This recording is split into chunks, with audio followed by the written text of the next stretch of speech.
ಮತ್ತೊಂದು brand new ನೀಲಿ ಪಡೆ ಎಪಿಸೋಡ್ಗೆ ಸ್ವಾಗತ.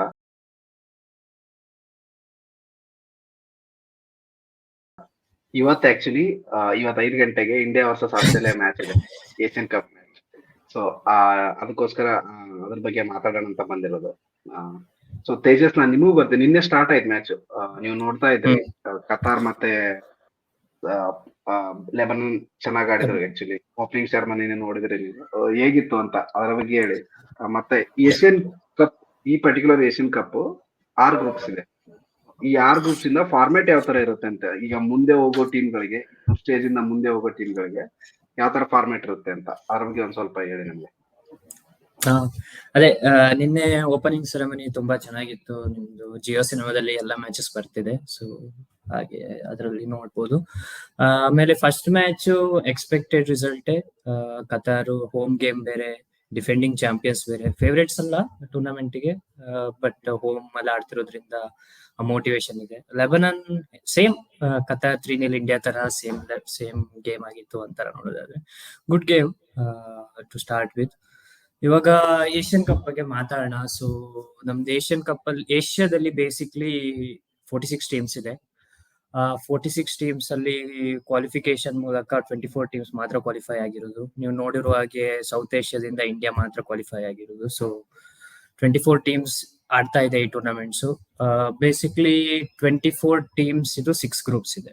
ಹೇಗೆ ನಮ್ ಗ್ರೂಪ್ ಅಲ್ಲಿ 4 ಟೀಮ್ ಇದೆಯಲ್ಲ, ಹಾಗೆ ಪ್ರತಿ ಗ್ರೂಪ್ ಅಲ್ಲಿ 4 ಟೀಮ್ ಇರುವಂತದ್ದು 6 ಗ್ರೂಪ್ಸ್ ಇದೆ. 6 × 4 24. ಈಗ ನೆಕ್ಸ್ಟ್ ರೌಂಡ್ ಏನು? ಸೊ 24 ಟೀಮ್ಸ್ ಇಂದ 16 ಟೀಮ್ಸ್ ಆಗುತ್ತೆ. ಓಕೆ, ಈ 16 ಟೀಮ್ಸ್ ಹೇಗೆ ಬರುತ್ತೆ?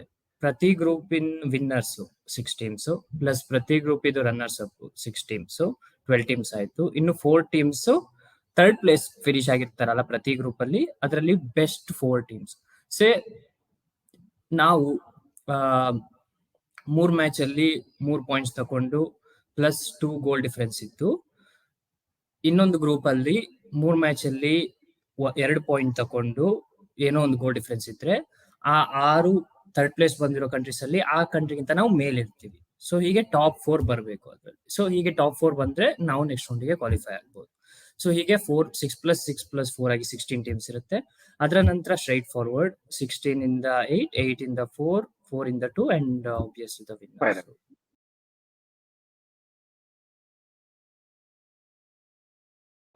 ಈ 4 ಟೀಮ್ಸ್ ಥರ್ಡ್ ಪ್ಲೇಸ್ ಇದೆ ಅಲ್ಲ, ದಟ್ ಮೈಟ್ ಬಿ ನಮ್ದು ಪಾಸಿಬಲ್ ಶಾಟ್ ಅದು ನಮ್ದು ಅಲ್ವಾ, ರಿಯಲಿಸ್ಟಿಕ್ ಪಾಸಿಬಲ್ ಶಾಟ್ ನಮ್ಗೆ ಅದು. ಅದರಿಂದ ನಾವು ನೆಕ್ಸ್ಟ್ ರೌಂಡ್ ಹೋಗೋಕೆ ಒಂದು ಪಾಸಿಬಿಲಿಟಿ ಇರೋದು. ಈ 6 ಗ್ರೂಪ್ ಇರೋದ್ರಿಂದ 16 ಟೀಮ್ಸ್ ಬೇಕಾಗಿರೋದ್ರಿಂದ ನಾಕ್ಔಟ್ಗೆ ಈ 4 ಟೀಮ್ಸ್ ನ ಪಿಕ್ ಮಾಡ್ತಾರೆ. ಸೊ ನಮ್ದು ಅದು ಪಾಸಿಬಿಲಿಟಿ ನಮ್ದು.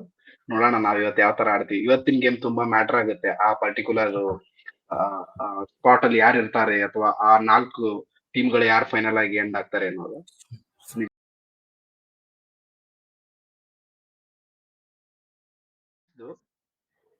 ಇವತ್ತಿನ ಮ್ಯಾಚ್ ನಾವ್ ಆಲ್ರೆಡಿ ಒಂದ್ಸರಿ ಇದು ಆಗಿದೆ ಇದೇ ಸ್ಟೇಜ್ ಅಲ್ಲೇ, ಏಷ್ಯನ್ ಕಪ್ ಅಲ್ಲೇ. ಈ ಮ್ಯಾಚ್ ಮುಂಚೆ ಒಂದ್ಸರಿ ಆಡಿದ್ದಾರೆ, ಇಂಡಿಯಾ ವರ್ಸಸ್ ಆಸ್ಟ್ರೇಲಿಯಾ 2011ರಲ್ಲಿ. ಆ ಪರ್ಟಿಕ್ಯುಲರ್ ಗೇಮ್ಗೆ ಕಂಪೇರ್ ಮಾಡಿದ್ರೆ 2023 12 ವರ್ಷ ಡಿಫ್ರೆನ್ಸ್. 11ರಿಂದ 24, ಸಾರಿ 14 ವರ್ಷನೇ ಅನ್ಕೊಳ್ಬಹುದು. ಸೊ ಅಷ್ಟು ಗ್ಯಾಪ್ ಅಲ್ಲಿ ಮತ್ತೆ ನಾವು ಆಸ್ಟ್ರೇಲಿಯನ್ ಫೇಸ್ ಮಾಡ್ತಾ ಇರೋದು. ಇಲ್ಲೊಂದು ಕ್ಲಾರಿಟಿ ಆಗಿ ಹೇಳ್ಬೇಕಂದ್ರೆ, ಇಂಡಿಯಾ ಅಂತ ಟೀಮ್ಗಳಿಗೆ, ಸೌತ್ ಏಷ್ಯಾ ಟೀಮ್ಗಳಿಗೆ, ತುಂಬಾ ಏಷ್ಯನ್ ಟೀಮ್ಗಳಿಗೆ ಏಷ್ಯಾ ಕಪ್ ನಮಗ್ ವರ್ಲ್ಡ್ ಕಪ್ ಇದ್ದಂಗೆ ಅಲ್ವಾ. ಸೊ ನಮಗಿದು ಪೆನಲ್ಟಿ ಮೇಟ್ ಅಟ್ಲೀಸ್ಟ್ ಇವಾಗ ನಮಗಿರೋದ್ರೆ ಇದ್ರ ಪೆನಲ್ಟಿ ಮೇಟ್. ಈ ತರ ಎಲ್ಲಾ ಸಿಚುವೇಶನ್ಸ್ ಇರೋದ್ರಲ್ಲಿ ನಾವು ಆಲ್ರೆಡಿ ಒಂದ್ಸರಿ ಫೇಸ್ ಮಾಡಿರುವಂತ ಟೀಮು, ಇವಾಗ ಅವ್ರು ಯಾವ ತರ ಗ್ರೋ ಆಗಿದ್ದಾರೆ, ನಾವ್ ಯಾವ ತರ ಗ್ರೋ ಆಗಿದ್ದಾರೆ ಅಂತೆಲ್ಲ ನೋಡ್ಕೊಂಡ್ವಿ. ಆ ಗೇಮ್ ಯಾವ ತರ ಇತ್ತು ಮತ್ತೆ ಈ ಗೇಮ್ ಇಂದ ಏನ್ ಎಕ್ಸ್ಪೆಕ್ಟ್ ಮಾಡಬಹುದು ಅಂತ. ಆ ಗೇಮ್, ಫಸ್ಟ್ ಆಫ್ ಆಲ್ ಆ ಗೇಮಿಗೆ 2011 ಏಷ್ಯನ್ ಕಪ್ ಕ್ವಾಲಿಫಿಕೇಶನ್ ಬಗ್ಗೆ ಜಸ್ಟ್ ಬ್ರೀಫ್ ಆಗಿ ಹೇಳ್ತೀನಿ. ಸೊ ಆವಾಗ ಟಾಪ್ ಲೆವೆಲ್ ಕಂಟ್ರೀಸ್ ಬೇರೆ, growing countries are developing countries ಅಂತ ಬೇರೆ ಇತ್ತು. ಸೊ ಟಾಪ್ 30 ಕಂಟ್ರೀಸ್ ಕ್ವಾಲಿಫೈರ್ಸ್ ಆಡ್ತಾ ಇದ್ರು ಏಷ್ಯನ್ ಕಪ್ಗೆ. ಆವಾಗ 16 ಟೀಮ್ಸ್ ಇದ್ದವು ಏಷ್ಯನ್ ಕಪ್ ಅಲ್ಲಿ. ಆಮೇಲೆ ಉಳಿದ lowest 20 rank or 16 rank countries AFC challenge cup ಅಂತ ಒಂದು ಆಡ್ತಿದ್ವಿ. ಸೊ ನಾವು ಅದ್ರ ಮೂಲಕ ಕ್ವಾಲಿಫೈ ಆಯ್ತು. ಸೊ ನಾವು ಡೈರೆಕ್ಟ್ ಆಗಿ ಏಷ್ಯನ್ ಕ್ವಾಲಿಫೈರ್ಸ್ ಆಡಿದ್ರೆ ನಾವು ಕ್ವಾಲಿಫೈ ಆಗ್ತಿರ್ಲಿಲ್ಲ so that was an opportunity. ಈ ತರ ಗ್ರೋಯಿಂಗ್ ಕಂಟ್ರೀಸ್ ಅಲ್ಲಿ ಏಷ್ಯನ್ ಕಪ್ ಅಲ್ಲಿ ಆಡುವ ಚಾನ್ಸಸ್ ತೋರ್ಸ್ಲಿಕ್ಕಾಗಿ ಆ ತರ ಒಂದು ಟೂರ್ನಮೆಂಟ್ ಇತ್ತು, ಅದರಿಂದ ಕ್ವಾಲಿಫೈ ಆಗಿದ್ವಿ. ಇವಾಗ ಎಷ್ಟು ಗ್ಯಾಪ್ ಇರ್ಬೋದು ನಮಗೂ ಟಾಪ್ ಕಂಟ್ರೀಸ್, ಅವಾಗ ಇನ್ನೂ ಹೆಚ್ಚಿತ್ತು. ಸೊ ಆ ಮ್ಯಾಚಸ್ ನೋಡಿದ್ವಲ್ಲ, ನಮ್ಗೆಲ್ರಿಗೂ ಸುಬ್ರತಾ ಬಾಲ್ ಗೊತ್ತಿದೆ. ಸೊ ಅವ್ರು ಫೇಮಸ್ ಆಗದೆ ಈ ಟೂರ್ನಮೆಂಟ್ ಇಂದ. ನಿಮ್ದು ಕೊರಿಯನ್ ಮೀಡಿಯಾ ಕೂಡ ಅವ್ರಿಗೆ ಸೂಪರ್ ಮ್ಯಾನ್ ಅಂತ ಕರೆದಿರೋದು ಈ ಟೂರ್ನಮೆಂಟ್ ಇಂದ. ಆಸ್ಟ್ರೇಲಿಯಾ, ಕೊರಿಯಾ ಮತ್ತೆ ಬಹರೇನ್ ಎದುರು ಆಡಿದ್ವಿ. ಎಲ್ಲಾ ಮ್ಯಾಚ್ ಅಲ್ಲಿ we are total underdogs. And ಎಷ್ಟಂದ್ರೆ ಕಮೆಂಟೇಟರ್ಸ್ ನಮ್ಮನ್ನ ಅಮೇಚರ್ ಟೀಮ್ ಅಂತ ಕೂಡ ಕರ್ತಿದ್ರು. ಸೊ ಅದಕ್ಕೂ ಇದಕ್ಕೂ ಹೋಲ್ಸಕ್ ಆಗಲ್ಲ, ನಾವು ತುಂಬಾ ಡೆವಲಪ್ ಆಗಿದೀವಿ ಆಸ್ ಎ ಟೀಮ್. ಆಮೇಲೆ ದಟ್ಸ್ ಒನ್ ಥಿಂಗ್. ಆಮೇಲೆ ಇನ್ನೊಂದು, ನಾನು ಓದ್ತಾ ಇದ್ದೆ ಸುನಿಲ್ ಛೇತ್ರಿ ಹೇಳಿದ ಬಗ್ಗೆ. Sunil Chhetri is one of the 2-3 players ಅಲ್ಲೂ ಆಡಿರೋರು ಇಲ್ಲೂ ಆಡಿರೋದಲ್ವಾ. ಸೊ ಅವರು ಹೇಳ್ತಾ ಇದ್ರು, ಅವಾಗ ನಮ್ಗೆ ತುಂಬಾ ಅಂಡರ್ ಡಾಗ್ ಫೀಲಿಂಗ್ ಇತ್ತು, ಮತ್ತೆ ಆಸ್ಟ್ರೇಲಿಯಾ ಬಗ್ಗೆ ಅಷ್ಟೊಂದು ಗೊತ್ತಿರ್ಲಿಲ್ಲ. ಇವಾಗ ನಮ್ಗೆ ಎಲ್ಲಾ ರೀತಿ ಡೀಟೇಲ್ಸ್ ಇದೆ. ಆಸ್ಟ್ರೇಲಿಯಾ ಆಡಿರುವ ಪ್ಯಾಲೆಸ್ಟೈನ್ ಮತ್ತೆ ಬೇರೆನ್ ಮ್ಯಾಚ್ ನೋಡಿದೀವಿ. ಸೊ ನಾವು ವಿ ಆರ್ ಡಿಫ್ರೆಂಟ್ ಅಂತ ಹೇಳಿದ್ದಾರೆ. ಸೊ ಅದು ಒಪ್ಕೊಳ್ತೀವಿ. ಆವಾಗ ಇದ್ದ ಡಿಫ್ರೆನ್ಸ್ ಇವಾಗ ಇಲ್ಲ, ಬಟ್ ಸ್ಟಿಲ್ ತುಂಬಾ ಕಷ್ಟ ಅದ್ ಗೇಮ್.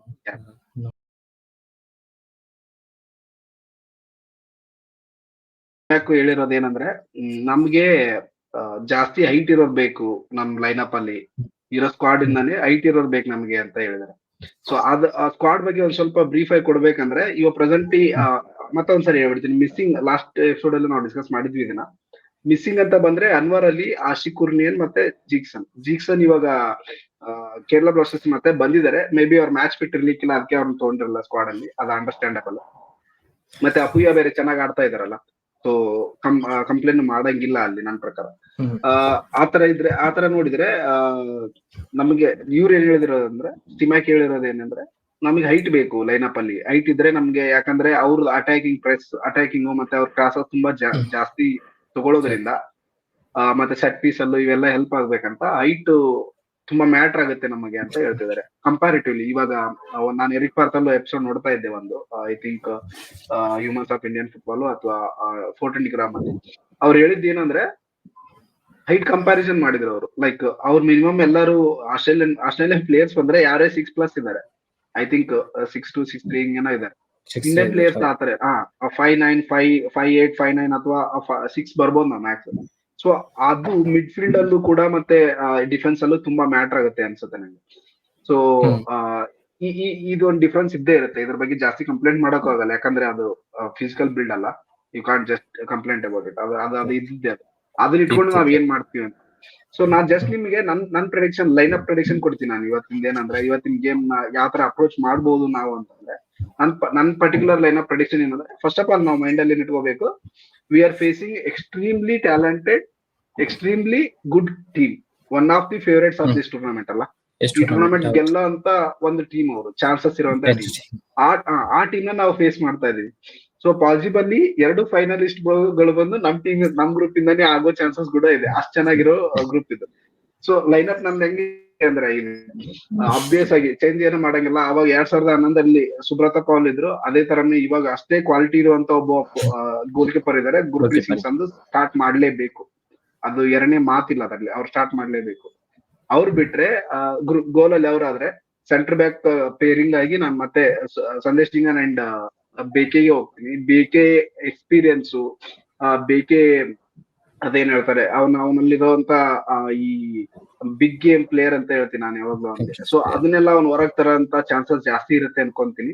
ಸೊ ಅವ್ರಿಬ್ರು ಸೆಂಟರ್ ಬ್ಯಾಕ್ ಆದ್ರೆ, ರೈಟ್ ಬ್ಯಾಕ್ ಅಲ್ಲಿ ಪೂಜಾರಿ, ಲೆಫ್ಟ್ ಬ್ಯಾಕ್ ಅಲ್ಲಿ ಸುಭಾಶಿಶ್, ಫಾರ್ ಆಬ್ವಿಯಸ್ ರೀಸನ್ಸ್. ಇಬ್ರು ಅಟ್ ಲೀಸ್ಟ್ ಸುಭಾಶಿಶ್ ಡಿಫೆನ್ಸಿವ್ಲಿ ಚೆನ್ನಾಗಿದ್ದಾನೆ. ನಮ್ ರೈಟ್ ಬ್ಯಾಕ್ ಅಲ್ಲಿ ನಮ್ಗೆ ಆಪ್ಷನ್ಸೇ ಇಲ್ಲ. ಡಿಫೆನ್ಸಿವ್ ಹೋಗ್ಬೇಕಂದ್ರೆ ನಮ್ ಪೂಜಾರಿನೇ ಬೇಕು. ಸೊ ಅದೊಂದು ಪ್ಲೇಸ್ ನ ನಾವು ಜಾಸ್ತಿ ಕನ್ಸರ್ನ್ ಪ್ಲೇಸ್ ನನ್ನ ಪ್ರಕಾರ, ರೈಟ್ ಬ್ಯಾಕ್. ಹಾಗಾಗಿ ಅವ್ರಿಬ್ರು ಅಲ್ಲಿ ಫುಲ್ ಬ್ಯಾಕ್ ಅಲ್ಲಿ ಸ್ಟಾರ್ಟ್ ಮಾಡಿದ್ರೆ, ನಾನ್ ಮಿಡ್ ಅಲ್ಲಿ ಇಬ್ರಿಗೆ ಹೋಗ್ತೀನಿ. ಇವಾಗ 2 ಪಿವೋಟ್ಸ್, ಅಪುಯ್ಯ ಮತ್ತೆ ಸುರೇಶ. ಅಪುಯ್ಯ ಸುರೇಶ ಮಿಡ್ ಫೀಲ್ಡ್ ಅಲ್ಲಿ ಆದ್ರೆ, ಮತ್ತೆ 3 ಅಟ್ಯಾಕಿಂಗ್ 3 ಅಲ್ಲಿ, ಅಥವಾ ಅಟ್ಯಾಕಿಂಗ್ 3 ಮತ್ತೆ ಫ್ರಂಟ್ 1 ಸುನಿಲ್ ಇದ್ದೇ ಇರ್ತಾರೆ. ಅಟ್ಯಾಕಿಂಗ್ 3 ಅಲ್ಲಿ ಸ್ಟಿಮ್ಯಾಕ್ ಹೇಳಿರೋ ಪ್ರಕಾರ, ಅವ್ರು ಕೊಟ್ಟಿರೋ ಹಿಂಟ್ ಪ್ರಕಾರ ಹೈಟ್ ಎಲ್ಲ ಬೇಕು ಅಂತ ಹೇಳಿರೋ ನೋಡಿದ್ರೆ ಮನ್ವೀರ್ ಇರ್ತಾರೆ ಅಂತ ನಮ್ ಫೀಲಿಂಗ್. ಸೊ ಮನ್ವೀರ್ ಇದ್ದೇ ಇರ್ತಾರೆ. ಮನ್ವೀರ್ ಇದ್ರೆ ರೈಟ್ ಸೈಡ್ ಅಲ್ಲಿ ಮನ್ವೀರ್ ಆಡಿದ್ರೆ, ಲೆಫ್ಟ್ ಸೈಡ್ ಅಲ್ಲಿ ಮಹೇಶ್ ಆಡ್ತಾರೆ, ಇಲ್ಲ ಚಾಂಟೆ ಆಡ್ಬೋದು. ಬಟ್ ಮಹೇಶ್ ಸ್ಟಾರ್ಟ್ ಮಾಡೋದು ಒಳ್ಳೆ ಐಡಿಯಾ ಅಂತೀನಿ, ಯಾಕಂದ್ರೆ ಟ್ರ್ಯಾಕ್ ಬ್ಯಾಕ್ ಚೆನ್ನಾಗಿ ಮಾಡ್ತಾರೆ ಮಹೇಶ್. ಸೊ ಸುಭಾಶಿಶ್ ತುಂಬಾ ಹೆಲ್ಪ್ ಆಗೋ ಚಾನ್ಸಸ್ ಇರುತ್ತೆ. ಮತ್ತೆ ಸೆಂಟರ್ ಮಿಡ್ ಫೀಲ್ಡ್ ಅಲ್ಲಿ ಐ ಥಿಂಕ್ ತಾಪ ಅಂತ ತಗೊಂಡ್ ಹೋಗ್ತೀನಿ ನಾನು. ಬ್ರಾಂಡನ್ ಎಲ್ಲ ಬೇಡ ಈ ಗೇಮ್ಗೆ. ತಾಪ ಸೆಟ್ ಪೀಸ್ ಅಲ್ಲೂ ಹೆಲ್ಪ್ ಮಾಡ್ತಾರೆ ಪಾಸಿಬಲಿ. ಸೊ ಹಾಗಾಗಿ ಬ್ರಾಂಡನ್ ಎಲ್ಲ ಬೇಡ ಅಂತ ತಾಪನ್ ಸ್ಟಾರ್ಟ್ ಮಾಡಿದ್ರೆ ಸೆಂಟರ್ ಫಾರ್ವರ್ಡ್ ಆಗಿ again one man army Sunil ಛೇತ್ರಿನೇ ಇರ್ತಾರೆ. ಸೊ ನೋಡೋಣ.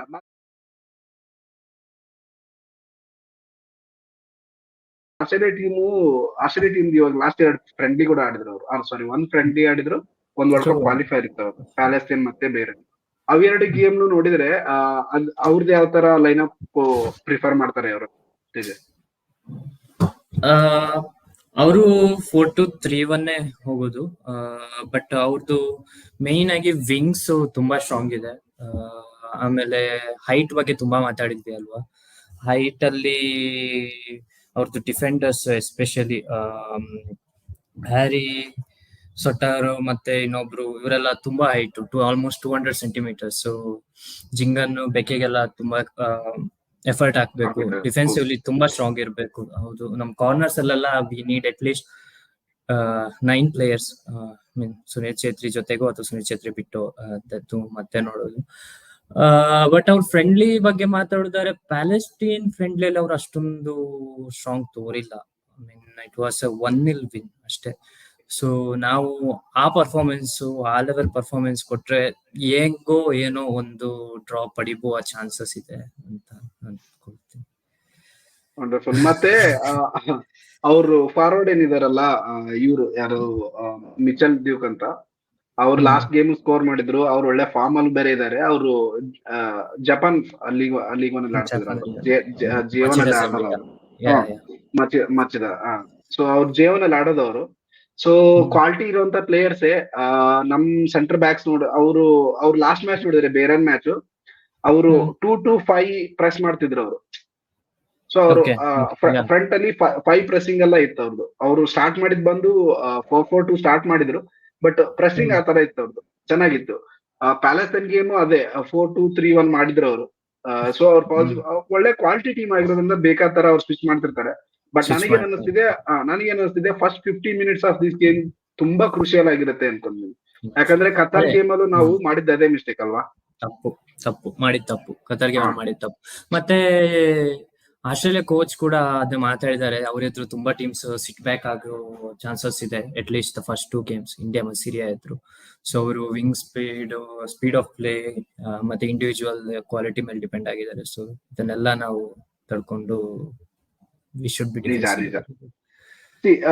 ತೇಜಸ್, ನಾವು ನೋಡ್ಕೊಂತ ಬಂದ್ರೆ ಎಷ್ಟು ದಿನ ನಾವು ಫುಟ್ಬಾಲ್ ನೋಡಿದೀವಿ, ಯಾವಾಗ್ಲೂ ಅಂಡರ್ ಡಾಗ್ ವರ್ಸಸ್ ಫೇವರೇಟ್ಸ್ ಇದ್ದಾಗ ಅಥವಾ ಗುಲಾಯತ್ ಅದೇ ಹೇಳ್ತಾರಲ್ಲ, ಇಷ್ಟಿಷ್ಟು ದೊಡ್ಡದಾಗಿರೋಂತ ಗೇಮ್ ಅಲ್ಲಿ ಆಲ್ವೇಸ್ ಅಂಡರ್ ಡಾಗ್ ಇಂದ ಒಬ್ಬ ಪ್ಲೇಯರ್ ಯಾವಾಗ್ಲೂ ಸ್ಟ್ಯಾಂಡ್ ಔಟ್ ಆಗ್ತಾನೆ.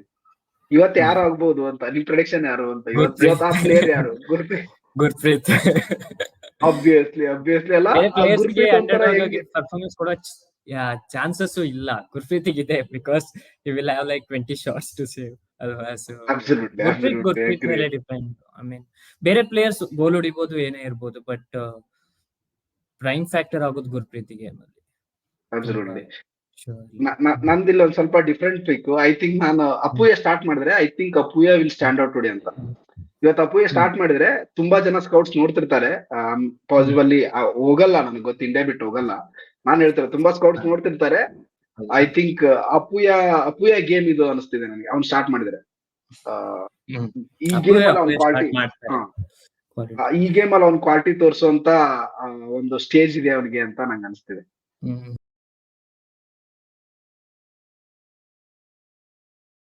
ಮಾಡ್ತೀವಿ ಮತ್ತೆ ಗ್ರೂಪ್ ಫೈನಲ್ ಮ್ಯಾಚ್ ಡೇ ದಿನ ಯಾವ ತರ ಕಾಣುತ್ತೆ ಅನ್ನೋದೇ ಇಂಪಾರ್ಟೆಂಟ್ ಅಲ್ವಾ.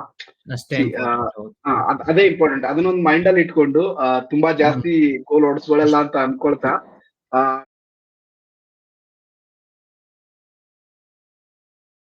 ಕೊನೆಯದಾಗ 2 ಕ್ವಶನ್ ಕೇಳಿ ಈ ಎಪಿಸೋಡ್ ಎಂಡ್ ಮಾಡ್ತೀನಿ. ಒಂದೇದೇನಂದ್ರೆ ಈ ಗೇಮ್ ಪ್ರಿಡಿಕ್ಷನ್ ಹೇಳಿ ನಮ್ಗೆ. ಎರಡನೇದು ಏನಂದ್ರೆ ನಿಮ್ಮ ಫೈನಲ್ 4 ಯಾರು ಇರ್ತಾರೆ ಏಷ್ಯನ್ ಕಪ್ ಗೆ, ಮತ್ತೆ ಫೇವರೇಟ್ಸ್ ಯಾರು ವಿನ್ ಆಗಕ್ಕೆ? ಓಕೆ, ಈ ಗೇಮ್ ನಂದು ಪ್ರೆಡಿಕ್ಷನ್ 2-0 ಲಾಸ್, 1 ಗೋಲ್ ಈಚ್ ಹಾಫ್ ಅಲ್ಲಿ. That's realistic expectation. I mean ನನ್ಗೆ ಬೇಕಿರೋದು ಒಂದು ಡ್ರಾ ಅಷ್ಟೇ. ಈ ಗೇಮಲ್ಲಿ ಡ್ರಾ ಸಿಕ್ಕಿದ್ರೆ ನಮ್ಗೂ ನಾಕೌಟ್ ಸ್ಟೇಜಸ್ ಕ್ವಾಲಿಫೈ ಆಗೋ ಚಾನ್ಸಸ್ ತುಂಬಾ ತುಂಬಾ ತುಂಬಾ ಹೆಚ್ಚಾಗುತ್ತೆ. ಸೊ ಅದು ನಂದು ವಾಂಟೆಡ್ ರಿಸಲ್ಟ್. ಆಮೇಲೆ ಏಷ್ಯನ್ ಕಪ್ ಇದು ಫೇವ್ರೇಟ್ಸ್ ಅಂದ್ರೆ ಜಪಾನೇ ಫೇವ್ರೇಟ್ಸ್ ನಂಗೆ ಎಲ್ಲ ಸ್ಟ್ಯಾಟ್ಸ್ ಎಲ್ಲ ಪ್ರೀವಿಯಸ್ ರಿಸಲ್ಟ್ಸ್ ಎಲ್ಲದರ ಪ್ರಕಾರ ಜಪಾನೇ ಫೇವ್ರೇಟ್ಸ್. ಜಪಾನ್ ಬಿಟ್ರೆ ಇರಾನ್, ಬಿಕಾಸ್ ಅವ್ರದ್ದು ಅಟ್ಯಾಕಿಂಗ್ ಚೆನ್ನಾಗಿದೆ. ನಿಮ್ದು ಅಜ್ಮೂನು, ತರೇಮಿ, ಜಾನ್ ಬಶ್ಕ್ ಇವರೆಲ್ಲ, ತೊರಾಬಿ ಎಲ್ಲ ಚೆನ್ನಾಗಿದ್ದಾರೆ. ಡಿಫೆನ್ಸಿವ್ಲಿ ಅವ್ರು ಯಾವತ್ತೂ ಸ್ವಲ್ಪ ಸ್ಟ್ರಾಂಗ್, ಮೆಂಟಾಲಿಟಿನೇ ಹಾಗೆ, ಫಿಸಿಕಲಿ ಸ್ಟ್ರಾಂಗ್ ಇದ್ದಾರೆ. ಸೊ ಅವರು ಒಂದು ಸೆಕೆಂಡ್ ಚಾಯ್ಸ್ ನಂದು. Australia there in that, because ನಾವು ಅವ್ರದ್ದು ವರ್ಲ್ಡ್ ಕಪ್ ಪರ್ಫಾರ್ಮೆನ್ಸ್ ನೋಡಿದ್ವಿ, ಅವ್ರು ಆಡಿರೋ ಫ್ರೆಂಡ್ಲೀಸ್ ಎಲ್ಲ ರಿಸಲ್ಟ್ಸ್ ನೋಡಿದೀವಿ. ಅದನ್ ಬಿಟ್ರೆ ಡಾರ್ಕ್ ಹಾರ್ಸಸ್ ಆಗಿ ಉಜ್ಬೇಕಿಸ್ತಾನ್ ಅನ್ಕೊಂಡಿದ್ದೀನಿ. ಬಿಕಾಸ್ ಅವ್ರ ರಿಸಲ್ಟ್ಸ್ ಮಾತ್ರ ಅಲ್ಲದೆ ಲಾಸ್ಟ್ ಮ್ಯಾಚಸ್ ಅದು ಅವ್ರ ಪರ್ಫಾರ್ಮೆನ್ಸ್ ಕೂಡ ಎಲ್ಲ ರೀತಿಯಲ್ಲೂ, ಯೂತ್ ಟೀಮ್ ಆಗ್ಲಿ ಸೀನಿಯರ್ ಟೀಮ್ ಆಗ್ಲಿ, ನಾವು ಸಪರೇಟ್ ಆಗಿ ವಿಡಿಯೋ ಮಾಡಿದೀವಿ ಇದ್ರ ಬಗ್ಗೆ, ಉಜ್ಬೇಕಿಸ್ತಾನ್ ಬಗ್ಗೆ ಗೊತ್ತಿಲ್ಲದವರಿಗೆ. ಸೊ ಉಜ್ಬೇಕಿಸ್ತಾನ್ ಡಾರ್ಕ್ ಹಾರ್ಸ್ ಅಂತ ಹೇಳ್ತೀನಿ. ಸೌತ್ ಕೊರಿಯಾ ನನ್ನ ಪ್ರಕಾರ ಅವರು ಒಂದು 2-3 ಪ್ಲೇಯರ್ಸ್ ಮೇಲೆ ಕಂಪ್ಲೀಟ್ಲಿ ಡಿಪೆಂಡ್ ಆಗಿದ್ದಾರೆ. ನಿಮ್ದು PSG ಪ್ಲೇಯರ್ ಆಗ್ಲಿ, ಸನ್ ಹ್ಯೂಮಿನ್ ಆಗ್ಲಿ, ಓವರ್ ಆಲ್ ಆಗಿ ಟೀಮ್ ಆಗಿ ಅಷ್ಟು ಕ್ಲಿಕ್ ಆಗಿಲ್ಲ. ಸೊ ನಾನು ಅವ್ರು ಗೆಲ್ತಾರೆ ಅಂತ ಅಷ್ಟು ಅವ್ರದನ್ನು ಫೇವ್ರೇಟ್ಸ್ ಅಂತಿಲ್ಲ. But they are also candidates. ಈ 5 ಟೀಮ್ ಅಲ್ಲೇ ಸೆಮಿಫೈನಲ್ಸ್ ಗೆ ಬರೋ ಚಾನ್ಸಸ್. ವಂಡರ್ಫುಲ್. ವಿನ್ನಿಂಗ್ ಯಾರು ಅಂತ? Who is your pick? Japan? Winning ಗೊತ್ತಿಲ್ಲ. ಲಾಸ್ಟ್ ಟೈಮ್ ಹೇಗೆ ಕತಾರ್ ವಿನ್ ಆಯ್ತಲ್ಲ, ಸೊ ಅದು ಗೆಸ್ ಮಾಡಕ್ಕೆ ಆಗ್ತಿಲ್ಲ. ವಿನ್ನಿಂಗ್ ಜಪಾನ್ ಎಲ್ಲ ಟೀಮಲ್ಲೂ ಕೆಲವು ಸ್ಟ್ರೆಂತ್ಸ್ ಇದೆ, ಕೆಲವು ವೀಕ್ನೆಸ್ ಇದೆ. ಐ ಮೀನ್ ರೀಸೆಂಟ್ ರಿಸಲ್ಟ್ಸ್ ಪ್ರಕಾರ ಜಪಾನ್ ಗೆಲ್ಬಹುದು ಅನ್ಬೋದು. ಬಟ್ 4 ನಾಕೌಟ್ ಸ್ಟೇಜ್ ಮ್ಯಾಚಸ್ ಇರುವಾಗ ಅಲ್ವಾ ಯಾರು ಫೇವರೇಟ್ಸ್ ಅಂತ ಹೇಳಕ್ ಆಗಲ್ಲ. ಸೊ ಅಬ್ಸಲ್ಯೂಟ್ಲಿ ನೋಡೋಣ. ಸೊ ಅದರೊಂದಿಗೆ ಈ ಎಪಿಸೋಡ್ ಎಂಡ್ ಮಾಡ್ತಿದೀವಿ. ಇವತ್ತು 5 ಗಂಟೆಗೆ ಇಂಡಿಯಾ ವರ್ಸಸ್ ಆಸ್ಟ್ರೇಲಿಯಾ ಜಿಯೋ ಸಿನಿಮಾದಲ್ಲಿ ಫ್ರೀ ಆಗಿ ಸ್ಟ್ರೀಮ್ ಆಗ್ತಿರುತ್ತೆ. ಏಷ್ಯನ್ ಕಪ್ ಇರುವಂತ ಎಲ್ಲಾ ಗೇಮ್ಗಳು ಫ್ರೀ ಆಗಿ ಜಿಯೋ ಸಿನಿಮಾದಲ್ಲಿ ಸ್ಟ್ರೀಮ್ ಆಗ್ತದೆ. ನೋಡಿ, ಹಂಚಿ, ಅರಿಸಿ. Indian football 5 ಗಂಟೆಗಿದೆ. ಇವತ್ತು ರಜಾ ಬೇರೆ ತುಂಬಾ ಜನಕ್ಕೆ. ತುಂಬಾ ಜನ ನೋಡಿ, ತುಂಬಾ ಜನ ಸ್ಪ್ರೆಡ್ ಮಾಡಿ ಇಂಡಿಯನ್ ಫುಟ್ಬಾಲ್ ನ ಜಾಸ್ತಿ ಜನಕ್ಕೆ ಹಂಚಿ. ಓಕೆ, ಧನ್ಯವಾದ. ಮತ್ತೊಂದ್ಸಾರಿ ಸಿಗೋಣ. Thank you so much.